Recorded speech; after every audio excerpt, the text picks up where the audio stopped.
ورحمة الله وبركاته. الحمد لله وكفى وسلام على عباده الذين اصطفى أما بعد. قال الله تبارك وتعالى في القرآن المجيد والفرقان الحميد: أعوذ بالله السميع العليم من الشيطان اللعين الرجيم.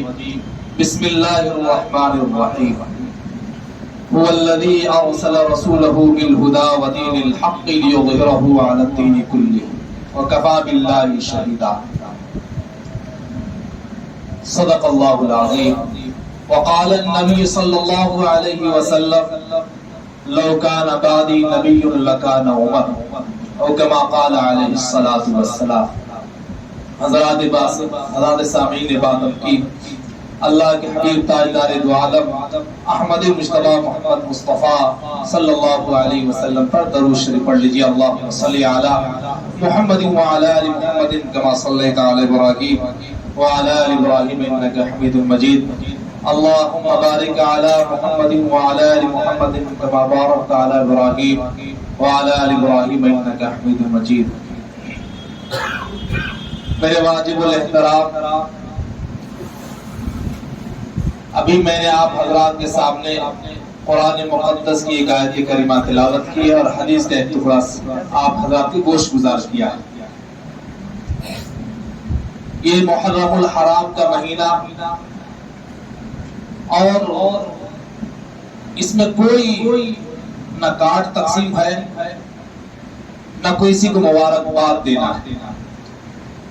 مبارکباد دینا نئے سال کا فقہ نے لکھا ہے کہ مباح ہے، مگر اللہ کے رسول جناب محمد رسول اللہ صلی اللہ علیہ وسلم نے ایک دعا سکھلائی تمام صحابہ اور اس پر پوری زندگی صحابہ عمل کرتے رہے. نئے سال کا اور نئے سال کی تاریخ کا پہلا مہینہ محرم الحرام، اس کے چاند کو دیکھنے کے ساتھ یہ دعا پڑھتے تھے: اللہم ادخلہ علینا بالامن والایمان والسلامۃ والاسلام ورضوان من الرحمن وجوار من الشیطان.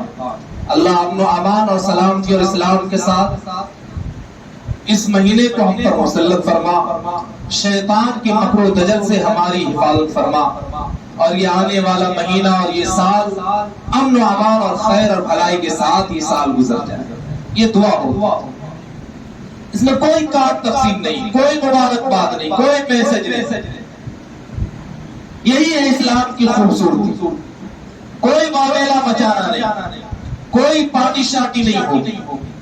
اسلام امن پسند ہے، اسلام سادگی کو پسند کرتا ہے. میں نے آپ حضرات کے سامنے قرآن مقدس کی آیت کریمہ تلاوت کی ہے اور موضوع ہے حضرت عمر بن خطاب. سیرت، ان کے کارنامے اگر بیان کروں تو وقت چاہیے، مگر میں اختصار سے صرف جھلکیاں آپ حضرات کے سامنے پیش کروں گا کہ جسے دنیا نے مانا اور کہا امام العادلین ہے. امام عادل ہے. اور صرف مسلمانوں نے نہیں، یہودیوں نے، عیسائیوں نے، کافروں نے، مشرکوں نے تسلیم کیا ہے اس بات. اور سب سے بڑی بات یہ ہے کہ تمام صحابہ جو اللہ کے رسول صلی اللہ علیہ وسلم کے حبدار اور جانثار ہیں، کم و بیش 1,44,000 صحابہ جنہوں نے نبی کا کلمہ پڑھا ہے، اور ایک عمر ہے کہ اپنی الگ انفرادیت، ان کا الگ ایک مقام ہے. تمام صحابہ مرید پیغمبر ہے، وہ خود نبی کے قدموں میں چل کر کے آئے ہیں. عمر ایسی ایک شخصیت ہے جسے نبی نے مانگا.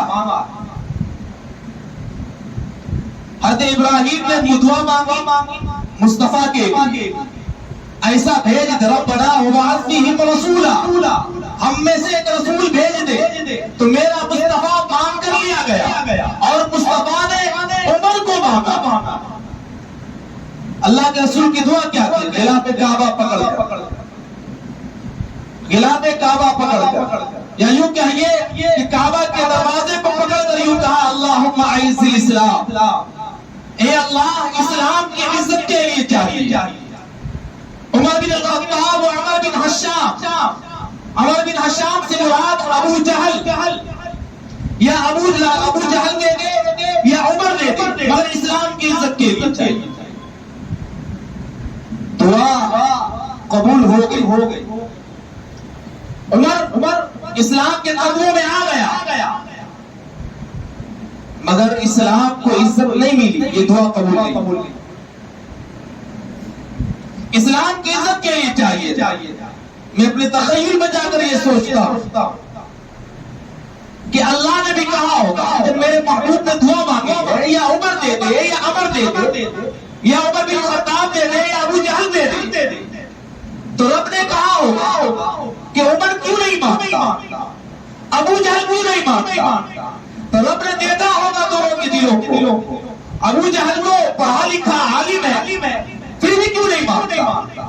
عمر ان پڑھ ہے اس لیے نہیں مانگتا، حالانکہ ابو جہل کے مٹھی میں کنکریوں نے کلمہ پڑھا. ابو جہل کے سامنے چاند 2 ٹکڑے ہوا، پھر بھی نہیں مانگتا. اللہ کہتا ہے جو عالم ہے جو ضدی ہے اسے اٹھا کر جہنم میں پھینک دوں گا، جو لا علم ہے اسے علم عطا کر کے محمد کے قدموں میں بھیج دوں گا. حضرت عمر بن خطاب کو اللہ نے اسلام کی اور ایمان کی دولت سے مالا مال کیا.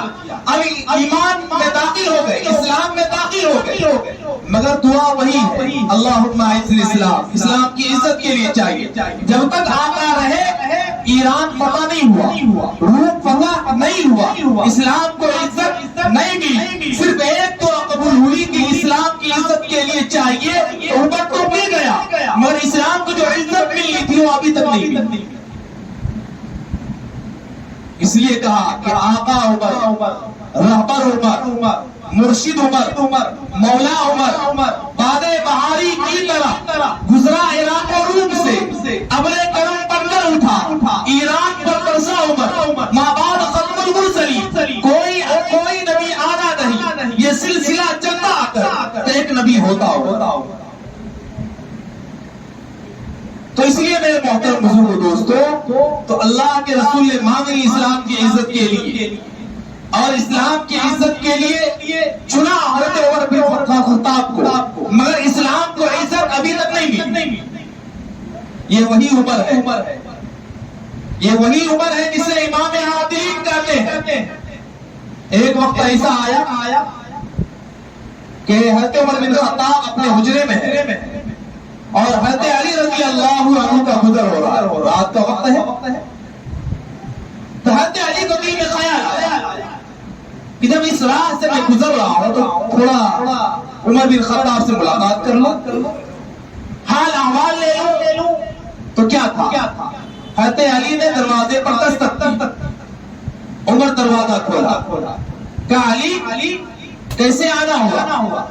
تو علی نے کہا یا امیر المؤمنین، اس غرض سے میں آیا ہوں کہ میں آپ کے دروازے سے گزر رہا تھا، دل میں خیال آیا کہ جب گزر رہا ہوں تو ملاقات کر کے چلوں اور حال احوال لے کر چلوں، اس لیے میں اس غرض سے آیا. حضرت علی کو کہا آپ اندر تشریف لائیں. حضرت علی بیٹھے ہیں اور 2 چراغ رکھا ہوا تھا، ایک چراغ جل رہا تھا اور ایک چراغ بجھا ہوا تھا. حضرت عمر بن خطاب نے ایک جو چراغ جل رہا تھا اسے بجھا دیا اور جو دوسرا چراغ بجھا ہوا تھا اسے جلا دیا. حضرت علی کو یہ بات سمجھ میں نہیں آئی. کہا امیر المؤمنین، جب میں داخل ہوا تو وہ چراغ جل ہی رہا تھا تو اسے بجھانے کی ضرورت کیا تھی، اسے جلانے کی ضرورت کیا تھی؟ عمر کے ایمان پر قربان ہو جاؤ. عمر کا جواب سنی. عمر نے کیا کہا کہ علی جس وقت تم دروازے پر دستک دیا اس وقت میں بیت المال کا حساب کر رہا تھا اور یہ جو چراغ جل رہا تھا یہ بیت المال کے تیل سے چراغ جل رہا تھا. آج جب تو آ کر مجھ سے یہ کہا کہ میں حال احوال لینے چلا آیا ہوں، تو اس سے کچھ باتیں کرنے چلا آیا ہوں، تو میرے دل میں خیال آیا کہ میدان محشر کی جب گھڑی ہوگی اور جب سوال کر دے گا کہ عمر باتیں تیری اپنی تھی، چراغ بیت المال کا چل رہا تھا، تو بتا علی عمر کیا رکھ جواب. اس لیے میں نے اپنا چراغ چلا. اللہ اکبر. یہ عمر بن خطاب. اور ایران فتح ہوا ان کے دور، روم فتح ہوا ان کے دور، بیت اللہ مربع میل کا اکیلا حاکم، یعنی آدھی دنیا پر ان کی حکومت. مگر ایسے سادہ کہ جب سوتا ہے درخت کے نیچے تو اینٹ کا تکیہ ہوتا، بیت المقدس فتح کرنے جاتا ہے تو غلام اونٹ پر ہوتا ہے یا خود پیدل چل رہا ہوتا. یہ ہے بادشاہ وقت. اور یہی عمر بن خطاب ہے جنہوں نے 4000 مسجدیں بنوائی. یہی وہ عمر بن خطاب ہے جس نے 900 جامع مسجد بنوائی، امام کا تقرری کیا، مؤذن کا تقرری کیا، اور ان کی جو ہے ان کا ماہانہ بھی باقی. مگر افسوس ایک بات کا ہوتا ہے کہ یہ عمر بن خطاب جنہوں نے مسجدیں بنانے کے بعد امام اور مؤذن کو تقرری کیا اور تنخواہ باندھ دی، آج کے کچھ لوگ اعتراض کرتے ہیں کہ یہ امام اور یہ مسجد کے مؤذن یہ جو ہے اذان دینے کا اور نماز پڑھانے کا یہ لوگ پیسہ لے. یہ وقت کہیں اور بھی لگایا جا سکتا تھا، پیسہ کہیں سے کمایا جا سکتا تھا، مگر تبلیغ میں کچھ لوگ لگانے والے، چلا لگانے والے، 3 دن جانے والے، یہ تبلیغ والے یہ سوال اٹھاتے کہ یہ دین کا کام نہیں ہے. دین کا کام اصل یہی ہے جو چلا لگا لے، جو سال لگا لے، یہی اصل دین کا کام ہے. میں کہتا ہوں کہ تبلیغ اپنی جگہ پر ہے، جو ہے درس و تدریس اپنی جگہ ہے، خدمت اپنی جگہ ہے، ہر کا میدان الگ ہے، خانقاہیں اپنی جگہ ہے، کہیں تزکیہ نفس کرایا جاتا ہے. اگر درس و تدریس نہ ہوتے تو آج مدارس سے علماء کی تعداد نہ نکلتی. اگر یہ مدارس سے علماء نہ نکلتے تو حضرت مولانا الیاس رحمۃ اللہ علیہ پانی تبلیغ پیدا نہ ہوتے، جنہوں نے تبلیغ کی بنیاد رکھی. آج 6 چلا لگانے والے، 5 چلا لگانے والے یہ اعتراض کرنے لگتے ہیں کہ یہ امام اور یہ مؤذن جو ہے پیسہ لیتے ہیں نماز پڑھانے کا. یہ وقت کہیں بھی لگایا جا سکتا تھا، 5-6 گھنٹہ کھڑا جا سکتا تھا، پیسہ کمایا جا سکتا تھا. پتا چلا کہ یہ لوگ 6 نمبر سے ہٹ کر کے باتیں اپنی الگ الگ کر رہے ہیں. یہ سوال ہم پر نہیں، یہ سوال امام پر نہیں، مؤذن پر نہیں، یہ سوال ڈائریکٹ کس پر ہو رہا ہے؟ حضرت عمر بن خطاب کی شخصیت پر، کہ جنہوں نے تقرری کیا، جنہوں نے ماہانہ باندھا، آپ ان کی جو ہے شخصیت پر سوال کھڑا کر رہا ہے. اس لیے میرے محترم بزرگوں دوستوں، تو ہر کا میدان الگ الگ ہے. خطابت بھی دین کا حصہ ہے، درس و تدریس بھی دین کا حصہ ہے. یہاں سے بھی تبلیغ کا کام ہو رہا ہے، کوئی چل کر تبلیغ کر رہا ہے. کسی کو یہاں پر نہیں بنتا کہ کوئی کسی پر انگشت نمائی کرے. اس لیے میرے محترم بزرگوں دوستوں، جب ایران فتح ہوا تو ایک عداوت، ایک چنگاری اور عداوت تھی کہ ایران کیسے فتح ہوا، اور یہ فتح کرنے والے عمر بن خطاب ہے. اس لیے یہ کوئی خلافت کی لڑائی نہیں تھی، یہ وہی ایران ہے جہاں اللہ کے رسول کے خط کو پھاڑا گیا تھا. یہ وہی ایران ہے جہاں جو ہے اللہ کے رسول کی باتوں کو جو ہے بدلایا گیا اور ان کا مذاق اڑایا گیا. وہی ایران ہے جہاں سے جو ہے سیاستیں چلی، اور جو ہے وہی ایران ہے جہاں اسلام کو 2 حصوں میں تقسیم کیا گیا. یہ وہی ایران ہے جہاں سے دوشیزہ کو بھیجا گیا تھا. حضرت عمر بن خطاب کے جو ہے خدمت میں حضرت عمر بن خطاب نے اس دوشیزہ کو لڑکی کا نکاح حضرت حسین ابن علی سے کیا. یہ عداوت، یہ چنگاری جو ہے ان کے سینے میں جو ہے مذہب اس کا مجوسی تھا، اس کو تیار کیا گیا کہ بدلہ لینا. پھر کیا تھا؟ وہ آیا اور خلیفہ وقت حضرت مغیرہ بن شعبہ جو اس وقت حاکم وقت ان کی وہ شکایت کی کہ جو ہے مجھ سے زیادہ ٹیکس لیتا، کام میرا کچھ بھی نہیں مگر ٹیکس مجھ سے زیادہ لیتا. حضرت عمر بن خطاب نے کہا کہ فیروز یہ تو بتاؤ کہ کیا ٹیکس لیتا ہے، تو کام کیا کرتا ہے؟ اب مغیرہ بن شعبہ ایک جلیل القدر صحابی کی شکایت لے کر یہ حاضر ہوا. حالانکہ یہ شکایت نہیں، وہ تو بدلہ لینے کے لیے یہاں آیا تھا. مگر حضرت عمر بن خطاب نے کہا کہ تم کام کیا کرتے ہو؟ کہا کہ میں لوہے کا کام کر لیتا ہوں، سونا کا کام کر لیتا ہوں، جو ہے مٹی کے جو ہے سامان بنا لیتا ہوں، یہ ساری چیزیں. حضرت عمر بن خطاب نے کہا کہ کام تو تیرے زیادہ ہے، تیرے پاس ہنر زیادہ ہے، تیرے کام کو دیکھتے ہوئے، ہنر کو دیکھتے ہوئے مجھے نہیں لگتا کہ زیادہ ٹیکس لیا جاتا ہے، بلکہ کم ہی. تو حضرت عمر بن خطاب نے کہا کہ یوں کرو تم چکی بھی بنا لیتے ہو تو مجھے دارالخلافہ کے لیے چکی بھی چاہیے. وہ تو اندر سے چلے جا رہا تھا. اس نے کہا کہ ٹھیک ہے میں ایسی چکی آپ کو لے کر دوں گا کہ یہ شہرت مشرق و مغرب تک شمال سے جنوب تک جو ہے چھا جائے. ایسی شہرت ہوگی اس چکی. حضرت بن خطاب سمجھ گئے یہ چکی نہیں ہے دھمکی دے کر جا رہا. تو صحابہ نے کہا کہ یا امیر المؤمنین یہ کہا کر کے چلا گیا. حضرت عمر بن خطاب نے کہا اس نے مجھے دھمکی دے کر کے جو ہے نکل گیا. کہا کہ دھمکی کیا تھی؟ کہا کہ یہ چکی نہیں دے گا یہ مجھے قتل کی دھمکی دے کر گیا. صحابہ نے کہا امیر المؤمنین آپ اجازت دیں میں اسے گرفتار کر لوں. حضرت عمر بن خطاب نے کہا نہیں جب تک کہ جرم نہ ہو جائے اس وقت تک گرفتاری نہیں ہوگی یا عمر کی عدالت. بولے چھوڑ دو اس کو اپنی حالت.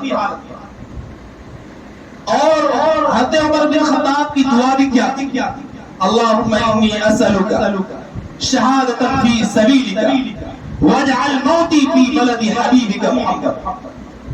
ایک تو بادشاہ ہے وقت ہے دعا کیا مانگی اے اللہ مجھے شہادت والی موت عطا فرما اور دوسری چیز مدینہ میں موت عطا فرما. بادشاہ وقت ہے یہ محال بات لا محال بات یہ کیسے ہو سکتا ہے موت بھی ہو شہادت کی ہو مدینے میں. جب دعا انہوں نے مانگ لی دعا مانگی کہاں مکہ میں اور آپ مدینہ چلے آئے دعا قبول ہو چکی.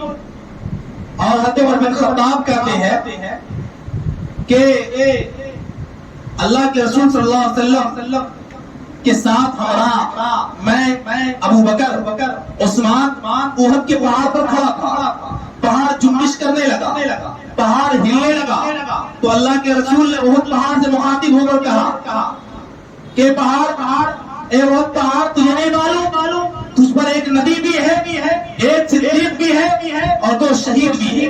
جب یہ جملہ تھا تو میں سمجھ گیا کہ نبی کی زبان سے مجھے شہادت کے درجے کو جو ہے شہادت کا درجہ مجھے بھی گیا اور وہ بھی نبی کی زبان سے مجھے یقین ہو گیا کہ مجھے شہادت کی موت ملے. اور عمر بن خطاب کہتے ہیں کہ ایک دن میں نے خواب دیکھا ایک مرغ جو ہے 3 یا 6 چونچ مجھے مار رہا ہے اور خون کا فوارہ بدن سے میرے جاری خون کا فوارہ جاری. مجھے یقین ہو گیا کہ اب مجھے شہادت کا درجہ ملے گا. وہ وقت بھی آیا کہ 26 یا 27 ذی الحجہ کی تاریخ ہے اور فجر کی نماز کے لیے حضرت عمر بن خطاب مسجد نبوی تشریف لائے اور کھڑے ہوئے سب کو درست کروایا.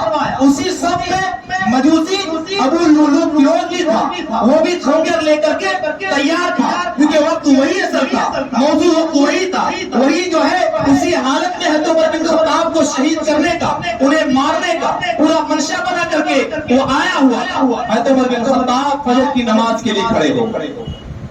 اب جو نماز کے لیے کھڑے ہوئے فیروز ابو لولو خنجر نکالا پہ در پہ وار کرنے لگا.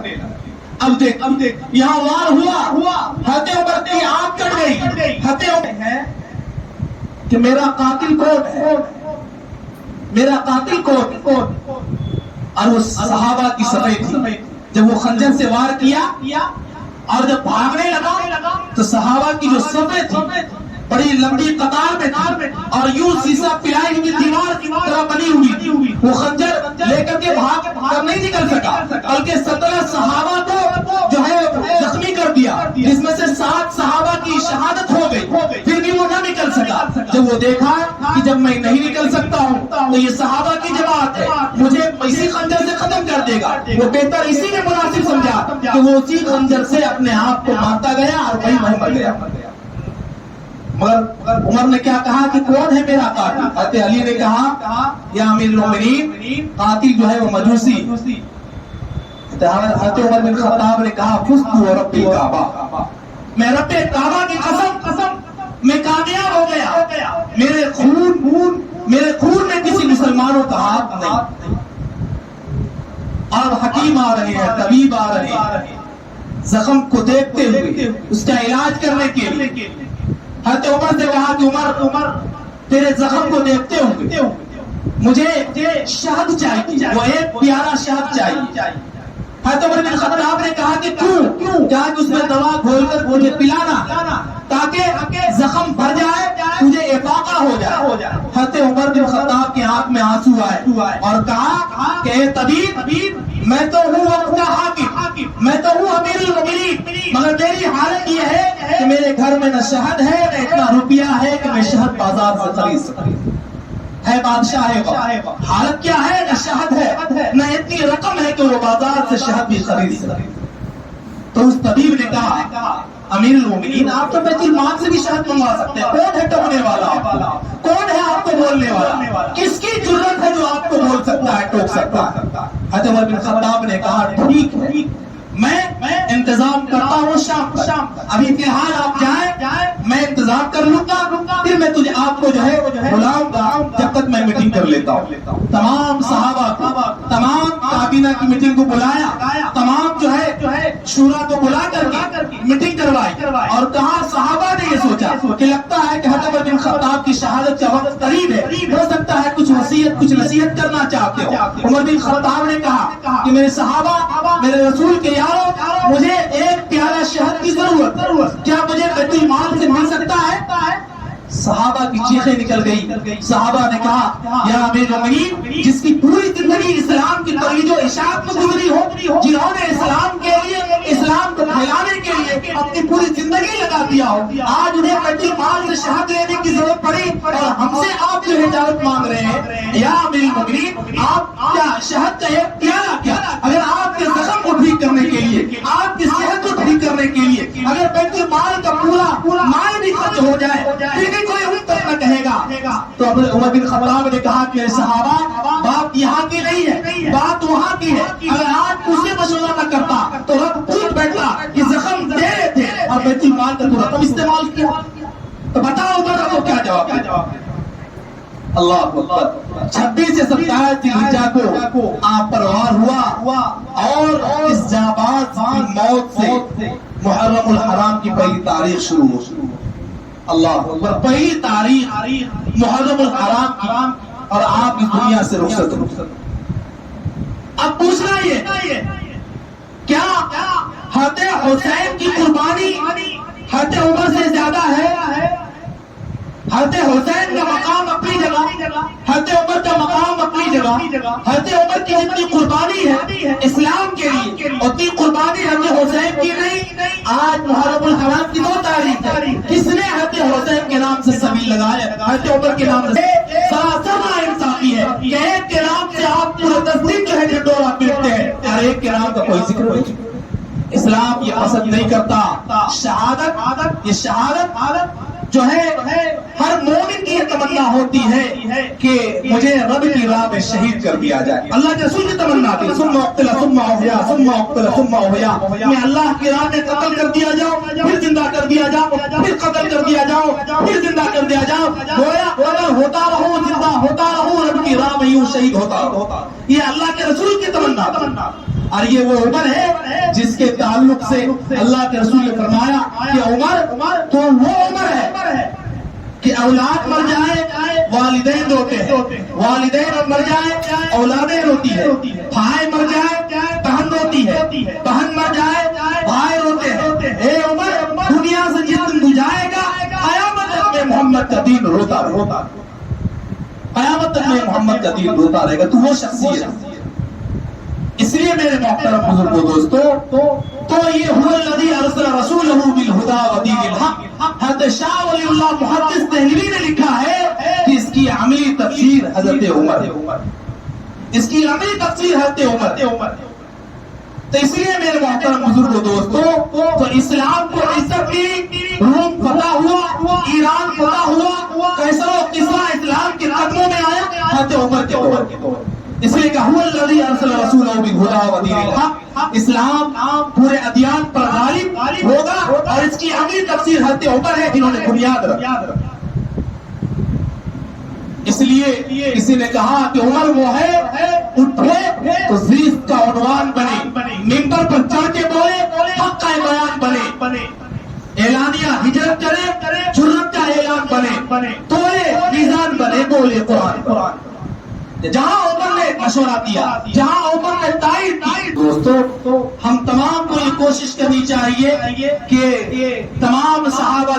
زندگیوں کو سامنے رکھتے ہوئے ہمیں ویسے ہی زندگی گزارنی چاہیے جیسے صحابہ نے اللہ کے رسول کے شانہ بشانہ اپنی زندگیوں کو نچھاور کر دیا، مال کو نچھاور کر دیا، مگر ذرہ برابر بھی دین اسلام کو جھکنے نہ دیا، ان کے علم کو جھکنے نہ دیا، کوئی کمپرومائز اس پر نہیں کیا، اسلام کا جو ہے نعرہ لگاتے رہے اور اسلام کے علم کو پوری دنیا میں پہنچایا۔ یہی وجہ ہے کہ آج جنت البقیع میں صرف 10,000 صحابہ دفن ہے، باقی صحابہ کہاں گئے؟ پتہ ہی چلا کہ پوری دنیا میں وہ لوگ تھے۔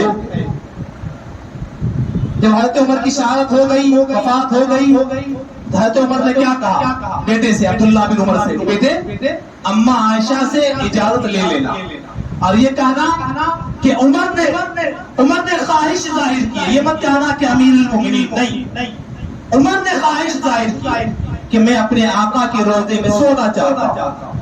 عبداللہ بن عمر آئے، اماں عائشہ سے کہا، اماں عائشہ ابا اجازت چاہتے ہیں کہ میں اپنے محبوب کے روضے میں ان کے قدموں میں سونا چاہتا ہوں۔ حضرت عائشہ نے کہا کہ بیٹا ایسا ہے کہ وہ جگہ تو میں نے خود اپنے لیے چھوڑ رکھا ہے، میری بھی تمنا تھی کہ وہ میرا حجرہ ہے، میں چاہتی تھی کہ میں بھی اس میں دفن ہو جاؤں، مگر اب حضرت عمر کی خواہش ہے تو ان کا احسان مجھ پر بہت بڑا احسان ہے، ہر جزاء الا الاحسان الا الاحسان، ان کا احسان ہے، آج موقع مجھے ملا ہے کہ ان احسان کا بدلہ میں چکا دوں، اور کہا کہ بیٹے جا، اور ابا سے کہنا کہ آپ کی خواہش کے مطابق آپ جو ہے اپنے محبوب کے روضے میں ان کے قدموں میں جا کر سو جائیں۔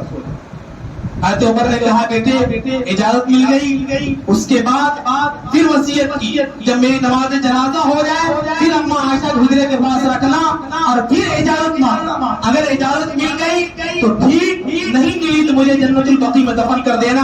ہو سکتا ہے کہ وہ حضرت عائشہ مجبوری میں زندہ ہوں اور وہ کہیں انکار کر دیتی، حضرت عمر کیا سوچتے، اس لیے ان کے وفات کے بعد پھر میری وفات کے بعد پھر خبر لے لینا، اجازت لے لینا، اگر اجازت مل جائے تو ٹھیک، ورنہ کوئی بات نہیں۔ پھر اجازت لیا گیا، پھر اماں عائشہ نے کہا کہ اجازت ہے، آپ انہیں دفن کر دو۔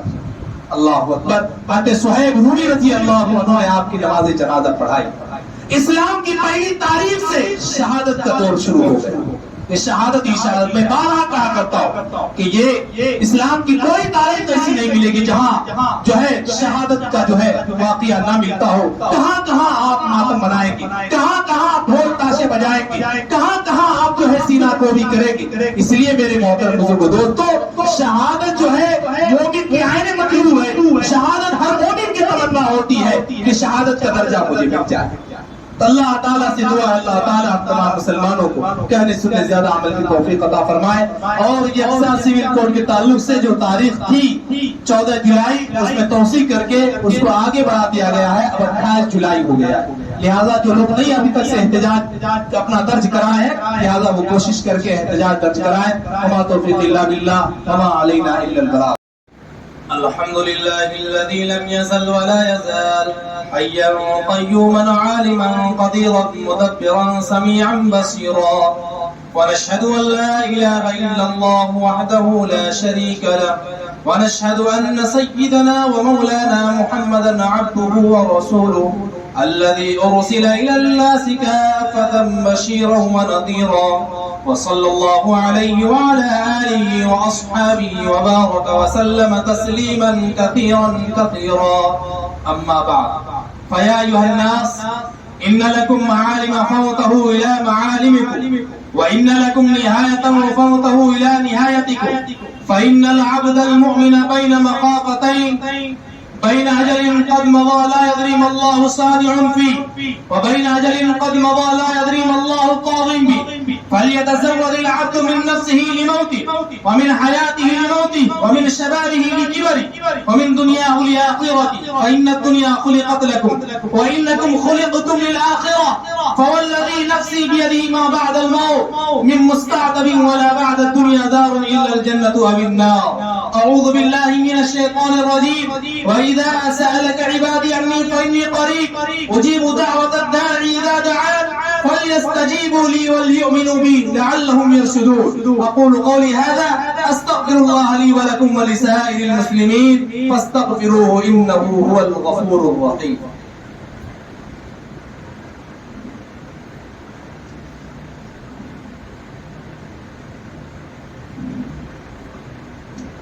إن الحمد لله نحمده ونستعينه ونستغفره ونؤمن به ونتوكل عليه ونعوذ بالله من شرور أنفسنا ومن سيئات أعمالنا من يهده الله فلا مضل له ومن يضلله فلا هادي له ونشهد أن لا إله إلا الله وحده لا شريك له ونشهد أن سيدنا وشفيعنا وسندنا ونبينا ومولانا محمدا عبده ورسوله. قال الله تبارك وتعالى إن الله وملائكته يصلون على النبي يا أيها الذين آمنوا صلوا عليه وسلموا تسليما. اللهم صل على محمد وعلى آل محمد بعدد من صلى وصام. اللهم صل على محمد وعلى آل محمد بعدد من قعد وقام. وصل على جميع الأنبياء والمرسلين وعلى كل ملائكة المقربين وعلى آله وأصحابه أجمعين، خصوصا على أفضل البشر بعد الأنبياء بالتحقيق أمير المؤمنين أبي بكر الصديق رضي الله تعالى عنه، وعلى مزين المنبر والمحراب أمير المؤمنين عمر بن الخطاب رضي الله تعالى عنه، وعلى جامع آيات القرآن أمير المؤمنين عثمان بن عفان رضي الله تعالى عنه، وعلى أسد الله الغالب أمير المؤمنين علي بن أبي طالب كرم الله وجهه، وعلى الإمامين الهمامين السعيدين الشهيدين أبي محمد الحسن وأبي عبد الله الحسين رضي الله تعالى عنهما، وعلى أمهما سيدة النساء أهل الجنة زينب رقية كلثوم فاطمة الزهراء رضي الله تعالى عنها، وعلى عمه الشريفين المطهرين بين الناس أبي عمارة الحمزة وأبي الفضل العباس. أولئك حزب الله، ألا إن حزب الله هم المفلحون. اللهم أيد الإسلام وأنصاره وأذل الشرك وأشراره. اللهم وفقنا لما خيرا من الهدى. اللهم انصر من نصر دين سيدنا محمد صلى الله عليه وسلم واجعلنا منهم، وخذل من خذل دين سيدنا محمد صلى الله عليه وسلم ولا تجعلنا منهم. عباد الله رحمكم الله، إن الله يأمر بالعدل والإحسان وإيتاء ذي القربى وينهى عن الفحشاء والمنكر والبغي يعظكم لعلكم تذكرون. اذكروا الله العلي العظيم يذكركم وادعوه يستجب لكم، ولذكر الله تعالى أعلى وأولى وأعز وأجل وأتم وأهم وأعظم أكبر، والله يعلم ما تصنعون.